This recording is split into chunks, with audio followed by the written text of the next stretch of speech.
మన ప్రభు రక్షకుడైన యేసుక్రీస్తు నామములో ఈ క్రిస్మస్ మాసం ప్రత్యేకంగా మీకును మీ కుటుంబాలకును మా పరమ యెరూషలేం మినిస్ట్రీస్ ద్వారా క్రిస్మస్ శుభాకాంక్షలు. దేవుని వాక్యము ఈ పూట హెబ్రీలకు రాసిన పత్రిక 5వ అధ్యాయం 7వ వచనాన్ని చదువుతున్నాం. శరీరధారి అయిన దినములలో మహారోదనతోనూ కన్నీళ్లతోనూ తాను మరణము నుండి రక్షింపగలిగిన వానికి ప్రార్థనలను యోచనలను సమర్పించి భయభక్తులు కలిగి ఉన్నందున ఆయనను అంగీకరింపబడును. ఇక్కడ మీరు గమనించినట్లయితే శరీరధారిగా ఉన్నటువంటి దినములలో మహారోదన, మహావేదన, కన్నీళ్ళు, మరణము నుండి ఇదిగో రక్షించటానికి ప్రార్థన యోచనలు సమర్పణ కలిగి భయభక్తులు కలిగి ఉండటం ఆయన అంగీకరించబడినట్లుగా రాయబడి ఉంది. ఈ మాటల్లో దైవజనుడు పౌలు అంటారు, భూమి మీద ఉండగానే, మీరు శరీరులుగా ఉండగానే లోకములో అనేకమైన రోదనలు ఉన్నాయి, లోకములో అనేకమైన శాపాలు ఉన్నాయి, లోకములో అనేకమైన బలహీనతలు ఉన్నాయి. వాటినన్నిటి నుంచి విడిపించటానికి నీవు దేవునికి ఏం కలిగి ఉండాలంటే ప్రార్థనలతోనూ యాచనలతోనూ దేవుని యందు భయభక్తులు కలిగిన నీ భక్తిని నువ్వు కొనసాగిస్తున్నప్పుడు ఆయన నిన్ను అన్ని విషయములో నీ ప్రార్థనలన్నీ ఆయన అంగీకరించి ఆలకించగలిగిన సమర్థుడు, శక్తి కలిగిన దేవుడు.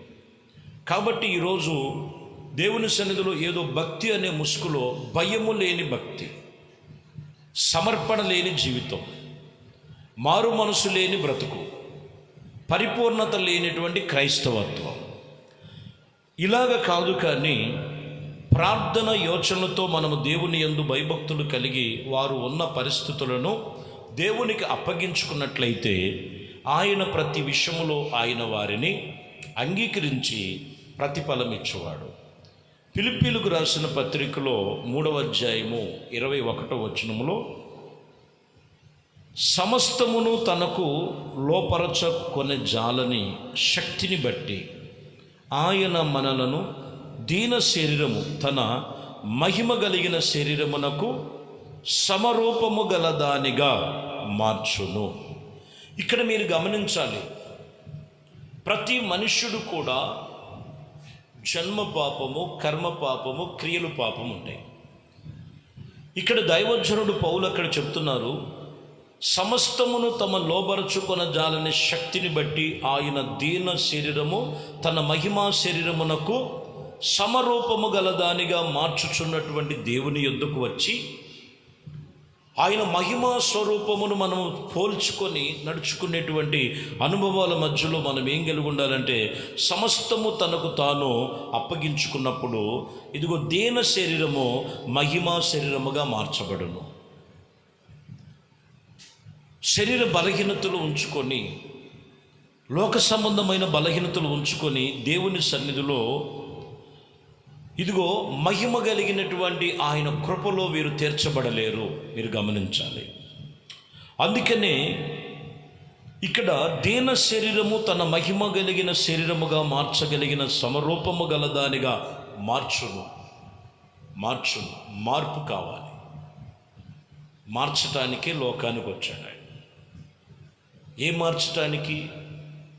మనిషి యొక్క జీవితము రోత జీవితం, మనిషి యొక్క జీవితం విచ్చలవిడి జీవితం, మనిషి యొక్క జీవితము నానా విధమైనటువంటి పరిస్థితులు. ఎప్పుడైనా మీరు గమనించండి, ఒక మనిషి ఖాళీగా ఉన్నారంటే చూడండి, పనికి రానివన్నీ ఏవేవో ఆలోచన చేస్తుంటారు. మనసు ఖాళీగా ఉందంటే చాలు. ఈరోజు నీ మనసులో దేవుడి వాక్యం ఉండాలి, నీ మదిలో దేవుని భయభక్తులు ఉండాలి, నీ శరీరము దేవునికి సాక్రిఫైస్ చేసుకోవాలి. అప్పుడు దీన శరీరము మహిమ కలిగిన శరీరముగా మార్చబడునని రాయబడి ఉన్నది. గలతీయులకు రాసిన పత్రికలో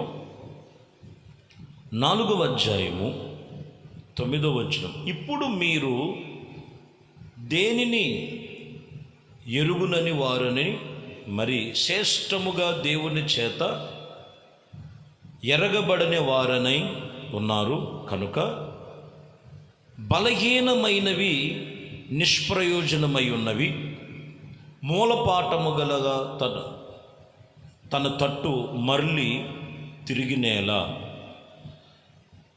మునపటి వలె మరలా వాటికి దాసులుగా ఉండగోరుచున్నారని ఇక్కడ చెప్తున్నాడు. ఇక్కడ చెప్పదలసిన మాట ఏంటంటే, వాస్తవానికి దేవుడు ఆ మాటలు విన్నప్పుడు కొన్నిసార్లు కనీసం ఈ సంవత్సరపు ముగింపులోనైనా దేవుడి మందిరానికి వెళ్ళాలి, వాక్యం వినాలి, ఇవన్నీ కొంతమంది కొన్ని ఉంటాయి.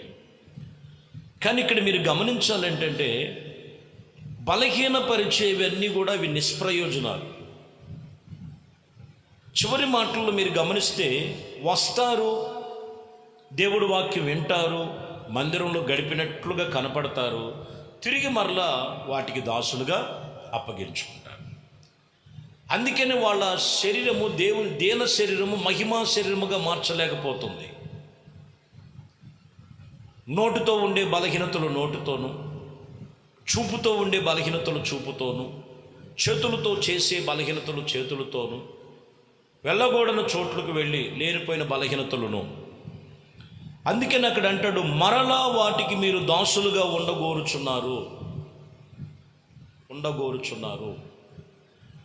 అందుకని దేవుని మహిమ వారు చూడలేకపోతున్నారు. ఈరోజు ఖచ్చితంగా వాక్యం చెప్తున్న మాట, ఇదిగో యేసుక్రీస్తు లోకమునకు సశరీరుడిగా వచ్చినటువంటి మూల కారణం ఏంటంటే, దీన శరీరము మహిమ కలిగిన శరీరముగా సమరూపము గలదానిగా మార్చటానికి, సమరూపము కలిగినటువంటి వ్యక్తిగా వారిని మార్చటానికి యేసుక్రీస్తు లోకమునకు ఆయన వచ్చనని రాయబడినటువంటి మాటలు మీరు వినాలి జాగ్రత్తగా. ఇంకను మనం 9వ అధ్యాయం యెషయా గ్రంథములో 6వ వచనములో చూస్తే, ఏలయనగా మనకు శిశువు పుట్టెను, మనకు కుమారుడు అనుగ్రహింపబడును, ఆయన భుజముల మీద రాజ్యభారములునెను. ఆయన ఎవరు అనంటే ఆశ్చర్యకరుడు, ఆలోచనకర్త, బలమైన దేవుడు, నిత్యుడగు తండ్రి, సమాధానకర్త అయినటువంటి అధిపతి అని ఆయనకు పేరు పెట్టబడును. యేసుక్రీస్తు ఎవరు అనంటే ఆయన ఆశ్చర్యకరుడు, ఆలోచనకర్త, బలమైన దేవుడు, నిత్యుడగు తండ్రి, సమాధానకర్త, అధిపతి. ఆయన ఆ సర్వశక్తి కలిగిన దేవుని సన్నిధిలో ఆయన మీద ఏమున్నాయంటే, ఆయన మీద రాజ్యభారములు ఉన్నవి. లోకరాజ్యభారములన్నీ సిలువ అనేటువంటి మానును ఆయన భుజముల మీద వేసుకొని లోక పాపమును మోసుకొని పోవచ్చున్న దేవుని గొర్రె పిల్లగా గొల్గొతాలో ఆయన పరిపూర్ణత చేసను, సమాప్తము చేసినట్లుగా రాయబడింది. సమాప్తము చేశాడు ఆయన. ఇప్పుడు ప్రతి మనుషుడు యేసుక్రీస్తు అనే కాడి కిందకు వచ్చి, ఆయన ఎవరు అనంటే ఆశ్చర్యకరుడు, ఆయన ఎవరనంటే ఆలోచనకర్త, ఆయన ఎవరనంటే నిత్యుడగు తండ్రి, ఆయన ఎవరనంటే సమాధానకర్త అని తెలుసుకొని క్రీస్తునకు ఎవరైతే లోబడిన వారై ఉంటారో, ప్రభు చెప్తున్న మాట, దీన శరీరం నుంచి మహిమ శరీరముగా మార్చగలిగిన వాడు ఆయన, మార్చగలిగిన సమరూపము గల దానిగా మార్చబడను. కొరింథీయులకు రాసిన పత్రిక 1 కొరింథీ 4:14-20. సహోదరులారా, మీరు బుద్ధి విషయములో పసిపిల్లలు కాక దుష్టత్వం విషయములో శిశువులుగా ఉండిరి. బుద్ధి విషయములో పెద్దవారై ఉన్నారంట. చూసారా, వయసు పెరుగుతుంటుంది, కొంతమందికి రోజులు గడుస్తుంటాయి, ఎన్నో క్రిస్మస్లు చూసుంటారు, అయినా కానీ బుద్ధి మారదు. బుద్ధి విషయంలో ఎలా ఉంటుందంటే వారు పెద్దవాళ్ళుగా ఉంటారు. అంటే ఏ బుద్ధి అంటే ఇది లోక సంబంధమైన బుద్ధి. కానీ ఇక్కడ దేవుడు చెప్తాడు, మీరు బుద్ధి విషయంలో పసిపిల్లలుగా ఉండాలి. ఒకప్పుడు పాపంలో ఉండి, ఒకప్పుడు వ్యసనములో ఉండి, ఒకప్పుడు లోకములో ఉండి, ఇప్పుడు మాకు తెలియదండి, అవేంటో మాకు అనవసరం, వాటికి మాకు అవసరం లేదండి అనే తెలియనట్లుగా, చూడండి పసిపిల్లల వలె ఎలా ఉంటారంటే ఏమీ తెలియనట్లుగా వాళ్ళు ఉన్నట్లుగా ఈరోజు మనం లోక సంబంధమైన బుద్ధి విషయంలో అలాగ మనము ఉండాలి. దేవుడు ఆత్మ సంబంధమైన విషయంలో ఎదగాలి, మనం ఎదగాలి, దేవుడు ఆత్మీయతలో ఎదగాలి. కొంతమంది చేసిన పొరపాటు చేసుకుంటూ బుద్ధి సరి చేసుకోక, ఇదిగో దేవుడు నన్ను ఆయన మహిమ కలిగినటువంటి కృపలో, ఆయన మహిమ కలిగినటువంటి రాజ్యంలో నేను చేర్చబడాలంటే ముందు నువ్వు బుద్ధిని సరి చేసుకోమని చెప్తున్నాడు కదా. లూకాసు వార్తలో 1వ అధ్యాయం 29వ వచనంలో మీరు చదివితే ఆమె ఆ మాటలకు బహుగా తొందరపడి ఈ శుభవచనములను ఆమె మట్టుకు అనే ఆలోచించుకొనుచు ఉండగా, ఆమె ఆలోచించుకుంటున్నప్పుడు ఏం ఆలోచన వచ్చేసిందంట?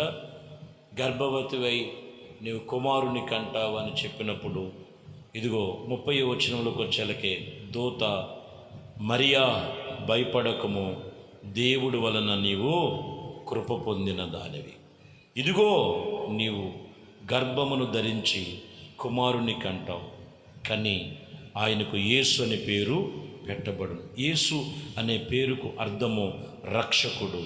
ఆయన గొప్పవాడై సర్వోన్నతుని యొక్క కుమారుడు అనబడును. ప్రభు అయిన దేవుడు ఆయన తండ్రి దావీదు సింహాసనమును ఆయనకిచ్చును. మీరు గమనించాలండి, తొందరపడుతున్న విషయములో ఆయన ఈ లోకములోనికి ఇదిగో పంపబడిన క్రీస్తు పరిశుద్ధాత్మ ద్వారా గర్భం ఎవరిని ఎంచుకున్నాడంటే, వాక్యం చెప్తున్న మాట, నజరేతులో వాక్యం చెప్తున్న మాట, సున్నపు కొండ యొక్క గృహంలో ఉండేటువంటి మరియమ్మ గారిని, ఇదిగో ఆమె ఎవరు అని అంటే కన్యక, గర్భవతి, పరిశుద్ధాత్మ ద్వారా గర్భమును దాల్చాడు. గాబ్రియేలు దేవదూత చెప్తున్నారు ఎక్కడ, ఆయన గొప్పవాడై సర్వోన్నతుడైన దేవుని కుమారుడు అనబడును. ప్రభువైన దేవుడు ఆయనకు తండ్రి దావీదు సింహాసనమును ఆయనకిచ్చునని రాయబడింది. సర్వాధికారములు ఆయనకిచ్చి ఉన్నారు. సర్వము ఆయన ద్వారానే ఉన్నవి. యేసుక్రీస్తు వచ్చి 2000 సంవత్సరాలు ముగించబడుతుంది.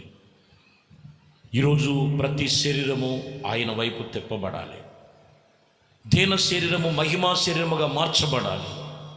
అది ఎలా సాధ్యమంటుందంటే, పాప బలహీనతలు విడిచిపెట్టి ప్రభు నొద్దకు వచ్చి పాప క్షమాపణ నిమిత్తము ప్రభువుని రక్షకుడిగా అంగీకరించి ఆయన అప్పగించినటువంటి రక్షణను అంతము వరకు భద్రము చేసుకొని కాపాడుకున్నవాడే ధన్యుడు. కొందరు పాడు చేసుకుంటుంటారు రక్షణని, వ్యసనాల వలన, బలహీనతల వలన, లోపం వలన. కాబట్టి ఆయన ఎవరనంటే సర్వాధికారి అయిన దేవుడు. ఆయన యాకోబు వంశస్థుల్లో యుగ యుగములను ఏలు ఆయన రాజ్యమంతట యందు ఉండెను. ఇదిగో ఆమెతో చెప్పినని మాటలు మీరు గమనించాలి. కాబట్టి ప్రియమైన దేవుని బిడ్డలారా, యేసుక్రీస్తు సర్వాధికారి అయిన దేవుడు, సమస్తమును ఆయన కృపలో చేర్చగలిగిన దేవుడు. ఇదిగో వాక్యము చెప్తున్న మాట ఏమంటుందంట, అందుకు మరియు నేను పురుషుణ్ణి ఎరగిన దానినని ఇది ఎలా జరుగునని దూతతో అనగా, ఆ దూత పరిశుద్ధాత్మ నీ మీదకి వచ్చును, సర్వోన్నతుని యొక్క శక్తిని నిన్ను కమ్ముకొనును గనుక పుట్టబో శిశువు పరిశుద్ధుడైన దేవుని కుమారుడు అని అనబడునని రాయబడి ఉన్నది.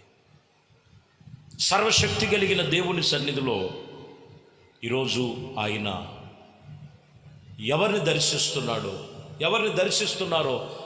దర్శిస్తున్నారంటే వాక్యము చేత దర్శిస్తున్నాడు ఆయన.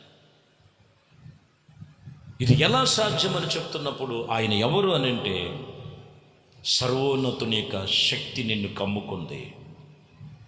ఆయన ఎవరు అని అంటే, పరిశుద్ధాత్మ నీ మీదకి వచ్చి ఉన్నది. ఆయన ఎవరు అని అంటే, తండ్రి అయిన దేవుడు, కుమారుడైన ప్రభు అయిన యేసుక్రీస్తు, పరిశుద్ధాత్మ దేవుడు త్రిత్తమై ఉన్నాడు. ఆయన తండ్రి వేరు, కుమారుడు వేరు, పరిశుద్ధాత్మ దేవుని వేరు కాదు. కాబట్టి నువ్వు దేవునికి అప్పగించుకొని నువ్వు నీ కుటుంబం రక్షించబడాలి.